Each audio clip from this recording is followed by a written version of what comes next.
Robbie here from LearnThatLanguageNow.com. I'd like to introduce Jana Fadness, who writes for her blog over at janafadness.com.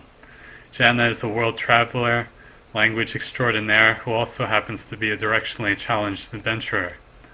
She's traveled to places such as Japan, Taiwan, and more. She also speaks multiple languages, including Japanese and French. She's looking to make her living online and been through quite some interesting life experiences overseas. She's taken the time to be here with us today to speak about her travels and give us some insights on her experiences traveling abroad alone. How are you today, Jana? I'm good. How are you? I'm doing well. So can you give us an overview of some of the languages you've learned, how you've learned them, maybe where you've learned them? Just give us a brief overview of everything you've done in the language learning world. Okay. Well, the first language that I seriously started to learn was Japanese. Okay. And I started to learn that when I was around 13 years old because I was interested in anime and Sailor Moon and things like that.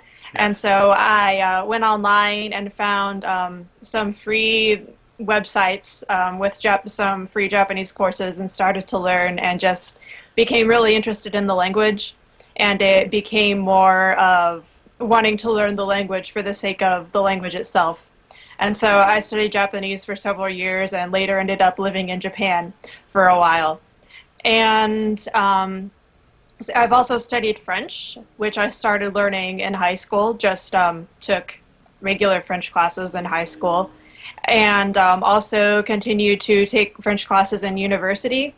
And after that, I started to become more interested in it and continued to study it on my own. So I, started reading a lot of books in French and things like that. And then later on, I actually ended up spending almost a year living in Paris as an au pair, which is like a nanny, living with a French family. Right. And let's see, I've also studied Mandarin Chinese. Which I started learning when I was in university also, just because I was interested in Asian languages in general. I was interested in the Chinese characters because of the way that they were related to Japanese as well. And so I started learning Chinese on my own, mostly online through like some video courses that I found, and did that for a few months before I actually went to China for a semester and studied there for 3 months through a program at my university. And then after I graduated from university, I actually lived in Taiwan for 1 year and taught English there. So I got to be Nice. conversationally fluent in Mandarin, though I still need to work on it a little bit. And let's see, I've also studied a few other languages. I've studied Russian. Which I started learning because a good friend of mine is from Russia, and I got the opportunity to go and visit her in Russia once when I was in college, and just really liked it there and had a great experience. So I wanted to start learning Russian, and still working on my Russian, but I know it to maybe like an intermediate level. And Cool. let's see, I've also studied Spanish, which I was exposed to a lot of Spanish growing up just because the area that I live in, there are a lot of like Mexican immigrants, and we had like a Spanish TV station, in our area, and I took a Spanish class in junior high school just because that was the only language that was available then, and I've traveled to Spain a couple times, and yeah, I know enough to at least be able to get by in Spanish, though my Cool. Spanish is not that great. So yeah, those are the main languages I've studied. That's quite a few. Yeah. So where would be the first place that you actually were abroad? The first place I was abroad would be in Japan. I actually first went there the summer of my freshman year of university through an internship program with my school. And I stayed there for 2 months living with a host family and teaching some English classes. So that was my first experience in another country. And how long were you there for? 2 months. 2 months. Hmm. So it just gave you a kind of a little taste of Japan. Yeah, yeah. What was that like after having studied Japanese since, I think you said you studied since the age of 13? Yeah, yeah, it was probably one of the best experiences I'd ever had in my life up to that point. It was really great. Just, yeah, the feeling of actually being able to use the language with people, it's something I can't describe, but it's just a really satisfying feeling. Nice, and I think Yeah. you stayed with the host family? I did, yeah, but it was interesting because the family I stayed with actually was Korean. Oh, really? But yeah, they had lived in Japan for like over 10 years. And so, you know, they all spoke Japanese really fluently, and their kids had actually grown up in Japan. So their native language was more Japanese than Korean. And so, yeah, they were Korean, but they were kind of integrated into Japanese society. But, you know, the mom would cook Korean food and things like that. And she actually taught a Korean class once a week Really? for these local women who wanted to learn Korean because they were interested in the Korean dramas, and, which were Yeah. really popular in Japan at the time. So that was interesting. So it's almost like a fusion of Korean and Japanese culture that you're getting there. Yeah, yeah. That's cool. hmm So what about after that? What was your next time abroad? After that, I went to live in Taiwan. Or no, actually, sorry. See, the next one after that was when I went to China to study there during my third year of college. And I was there for just 3 months studying Chinese history and the Chinese language in Beijing. Now you said that did you take any classes of Chinese or did you study only by yourself? I started learning by myself just for a few months, and then when I went to China, I took classes there in Chinese. So that your university actually let you study abroad without having taken any language classes? Yeah, yeah. There were people in the program who were complete beginners in Chinese, and they started in beginners classes, so you didn't need to know any Chinese And you were there for how long? for 3 months for one semester. What was that like? It was great. I really liked it. Yeah, one of the best things about Beijing and my experience was the food Oh because yeah? they had really good food that was really cheap. And so I remember spending like $5 in total in one day for 3 meals. So, and it was really good. So it's the food that really stood out for you. Yeah, that was one of the things that stood out for me. And yeah, I also got to travel to some interesting places outside of Beijing. I visited Xi'an, which is where they have the terracotta soldiers. Oh yeah. Yeah, those were really cool to see. And I visited Shanghai and stuff. So yeah, it was a lot of fun. Cool. Then did you think your Chinese improved at all or what was that like? Yeah, it did definitely improve. Yeah, everyone who was in the program got partnered with a Chinese student at the university as like a language exchange partner. And so, yeah, I had a language exchange partner who I met with pretty frequently, and I helped her with English, and she helped me with Chinese, and we went to like Cool. the market and things like that. So it was cool. That sounds like a good experience. hmm So what was your next time abroad after that? After that, let's see. Okay, so after that, I graduated from university and I went to Taiwan for 1 year, So another and I taught Chinese English there. speaking country, huh? Yeah, it's also a Chinese-speaking country, yeah, And you taught English there for how long? for 1 year. And what was your experience like there? Let's see. My experience there was kind of difficult, to be honest, Really? because yeah, especially for the first 6 months, the contract that I had for teaching English was really tough because I started teaching at kindergarten at like 9 a.m. in the morning, and then in the afternoon I would have to commute to another location, or I would teach like from the afternoon to sometimes until like 9 p.m.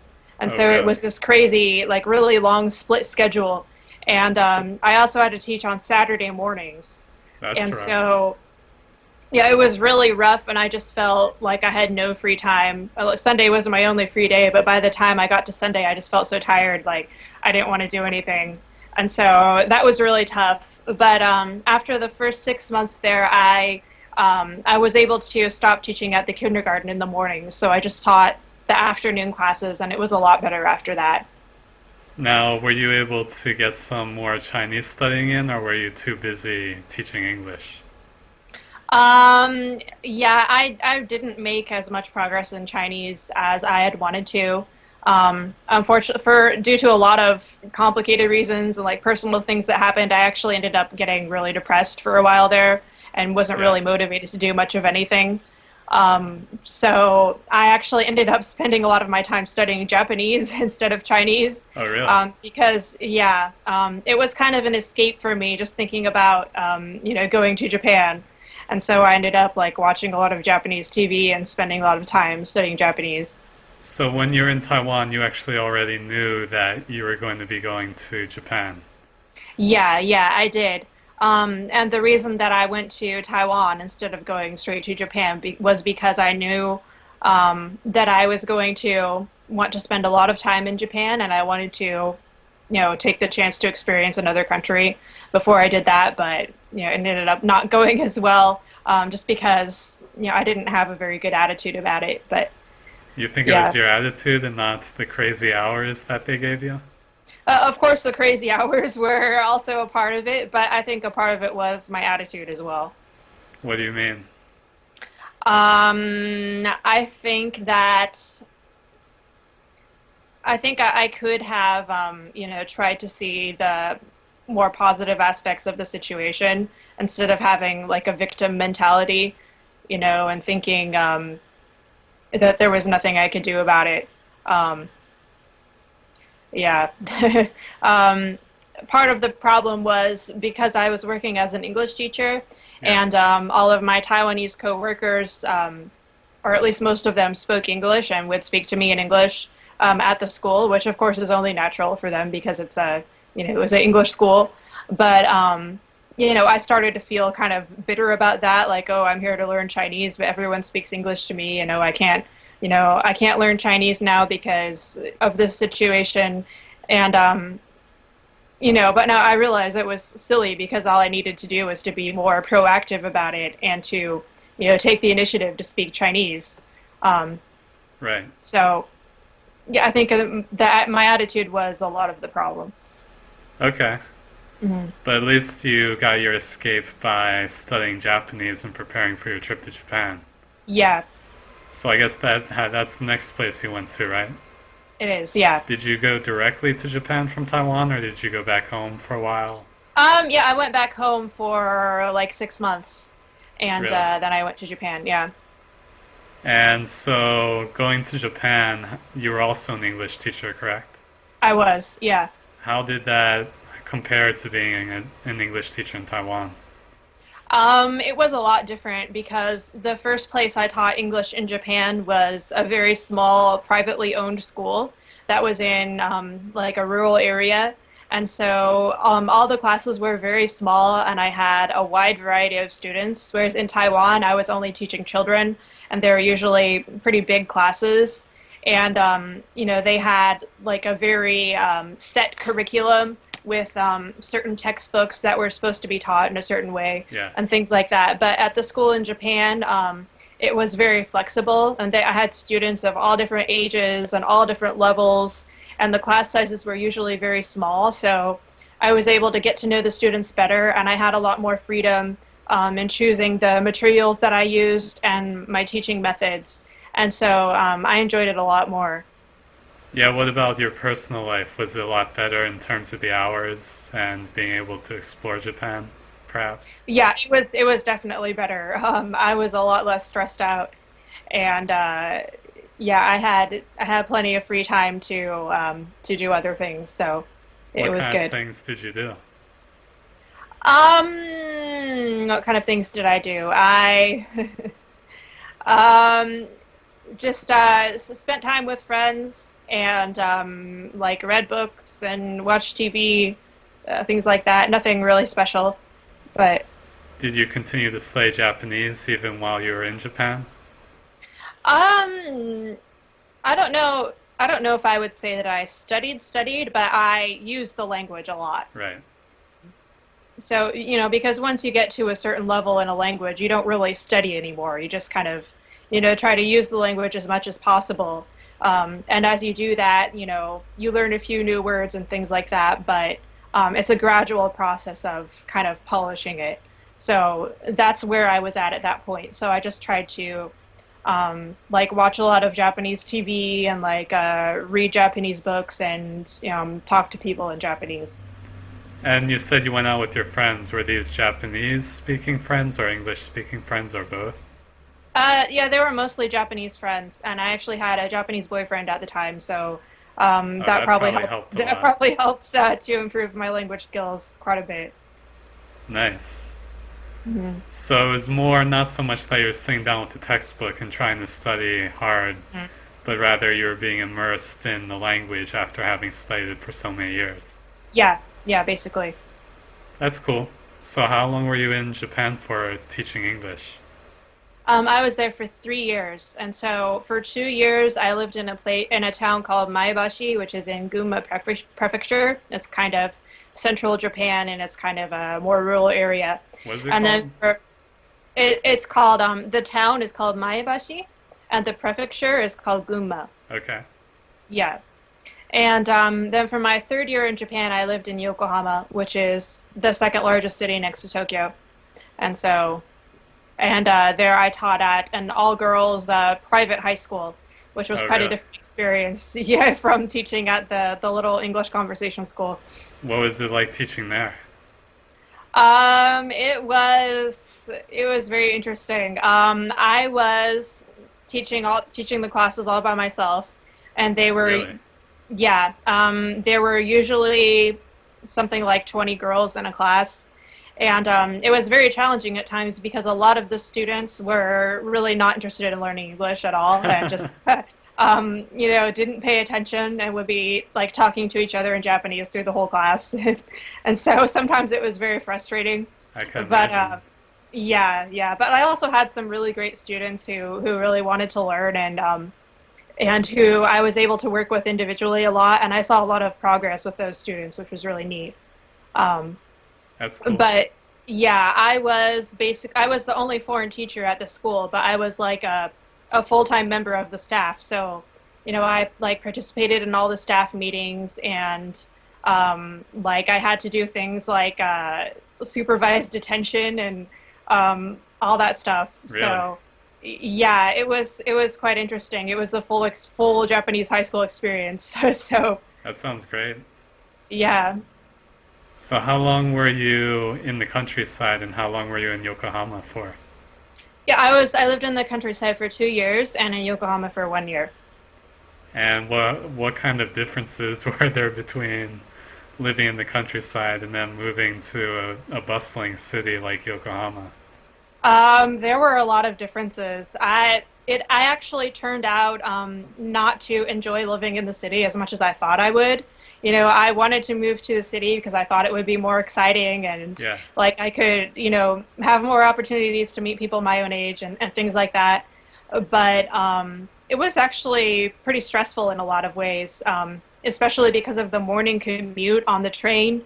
Because the trains are really, really crowded. And Yeah. all the people on the train, they just look like so tired and so depressed and like they're all just like you could just see on their faces they're just not excited about their lives. And it's just the most depressing thing to be like shoved into this crowded train with all these depressed looking people every morning. And so it wasn't the greatest way to start the day. Yeah, I can imagine. Yeah. Yeah. And yeah, even though there are a lot of people, it has kind of an impersonal feel to it. People don't tend to approach you and start conversations with you as much as they would in a more rural area. So, So you actually had people coming up to you and speaking to you when you're in the countryside? well, it's not so much that people are coming up and speaking to me. I guess it's just people are more approachable in general. Just a general atmosphere that people are a little more friendly in the countryside, I see. Were if there that makes any? sense. Yeah, it does. Were there any Okay. similarities that you could see between both the countryside and the city for Japan, maybe as a whole? Well, they're all Japanese. I don't know. Yeah. I don't really know. They're all Japanese, so there are some similarities, of course. It's Yeah, the same like what country. are some of the maybe Japanese cultural lessons that you learned that differ from, say, living in America or living Mhm. in some other Western country? Um,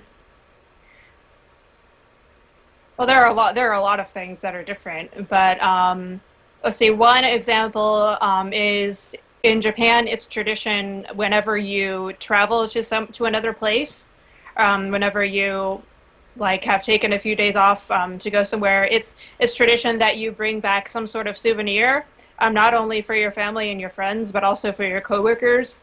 So when I was working at that high school, whenever like there was some sort of vacation and everyone had a few days off, like when we came back, we would all get like these little a bunch of little things on our desks from everyone who had gone somewhere and brought back souvenirs. So Wow. yeah, at all the destinations, at the souvenir shops, they have like these packaged souvenirs you can buy, like to give to your coworkers or whatever. Yeah. And yeah, people seem to prefer like the store bought, like nicely packaged things rather than something that's handmade or whatever. So yeah, that's kind of interesting.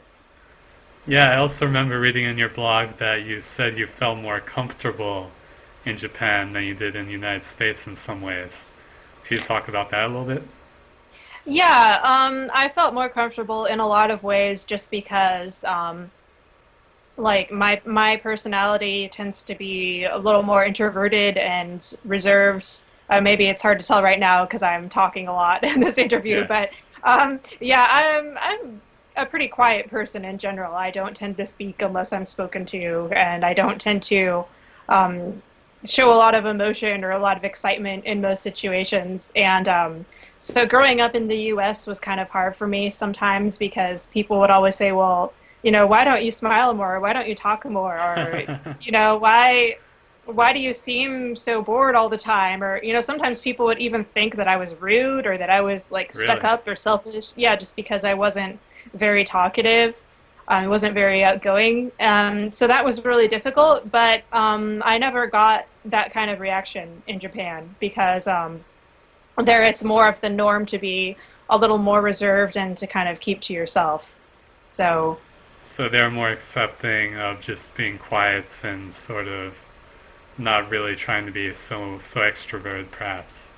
yeah, yeah, definitely. That's cool. So you also said that you lived in France, right?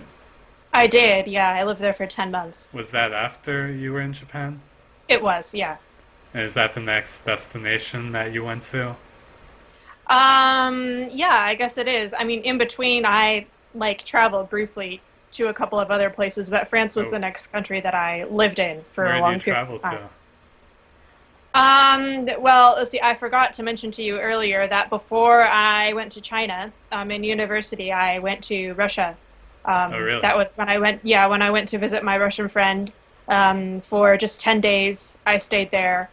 And then while I was living in Japan, at one point I traveled to Thailand for a couple Cool. weeks. Yeah. Couple weeks. That must have been a hmm nice vacation. Yeah, yeah, it was cool. So you went to France as your next destination after Japan, right? hmm And you didn't teach English this time, correct? Right, right. You were an au Yeah, I pair. I was an au pair, yeah. And how'd that go? It was a really good experience. I had a great host family and got along with them really well, and also made some friends there with other au pairs from different countries. So it was a good experience. I enjoyed it a lot. Did you like it better or worse than teaching English? Um, I don't know. That's hard to say. I think, yeah, if we're just talking about the job experience of teaching English versus being an au pair, I would say I enjoy being an au pair more. Um, but if I had to choose if it's about like the place, like Japan versus France, I would say I enjoy living in Japan more. But Why is it's that? just because I feel it's hard to explain, but it's kind of an intangible thing that I just feel more at home in Japan, and I I've see. just always felt that way. But there's a combination of factors that go into any situation like that. It's not just about the place you are. It's also about like your work situation and the people who you spend your time with, and all these things affect the way you feel about your situation. And so it's not just about the place, and yeah, it's hard to compare things like that. So after France, you went back home, I assume? Yeah, yeah, I did. And then where do you go from there? Well, that was fairly recently. So, yeah, after France, I came home and stayed for about 6 months because I decided to work on a music project. Um, Oh, that's I right. Tell us a little more about that. Yeah, well, I write music and I play the piano and the ukulele, and so I decided I wanted to record some songs because my dad actually owns a recording studio, and so I Nice. decided to stay home for a while and work on that, and I recorded a CD, which was a lot of fun.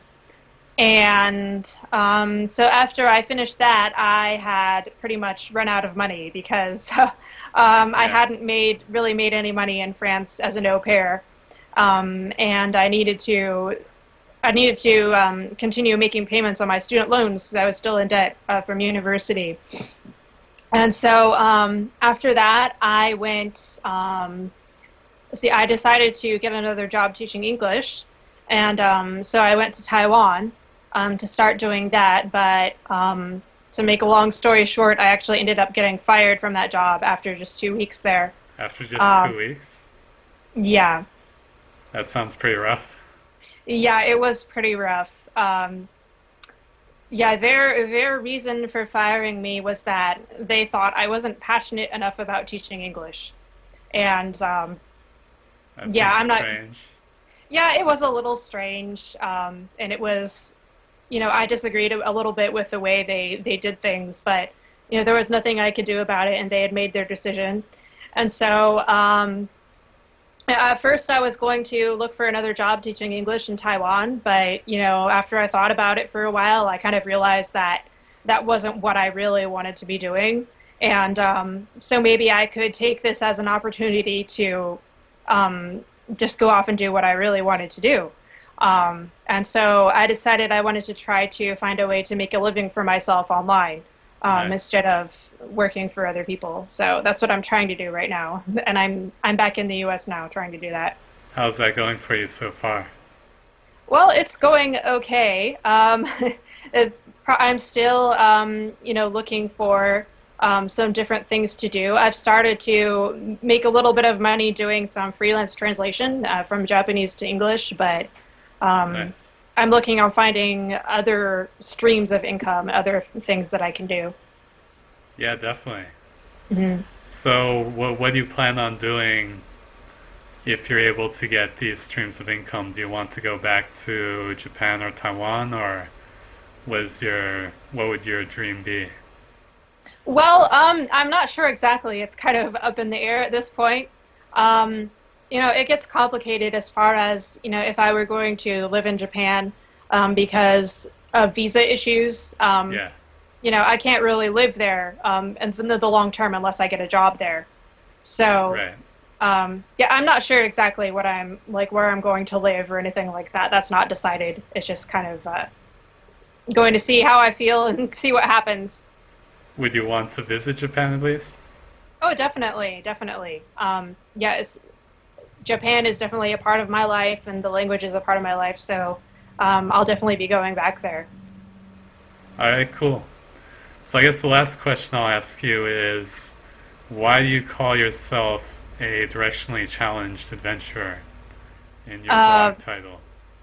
Yeah, well, the title, if you look at my blog, you'll see that the title is actually in both Japanese and in English. And so the title of my blog comes from a Japanese word called hoko unchi, which means directionally challenged person, basically. And so when I first learned this word, I think the first time I went to Japan. And as soon as I learned this word, I was like, wow, this is going to be a really useful word because I get lost really easily. And so if I use this word, I can just tell people, oh, I'm a hoko unchi. So you have to make sure to explain everything to me so I don't get lost. And so yeah, it just kind of I just thought it was kind of a catchy. It was kind of a catchy motto or slogan, "Adventures of the Directionally Challenged," Did the and word actually come in use while you were in Japan? it did, yeah. Yeah, if you look at my about page on my blog, I tell the whole story of how of how I use that word with my host family. Um, when I actually got lost a few times and had to explain to them that. But anyway, yeah, it's like on the blog, I've kind of like expanded the meaning of directionally challenged to also refer to just the concept of kind of going with the flow in life and seeing life as an adventure and not worrying so much about having like a specific plan for how you're going to do things. Well, that's great. Thank you for your Mm. time, Jana. And we can read more about you at janafadness.com, right? You can, yeah. All right. Thank you.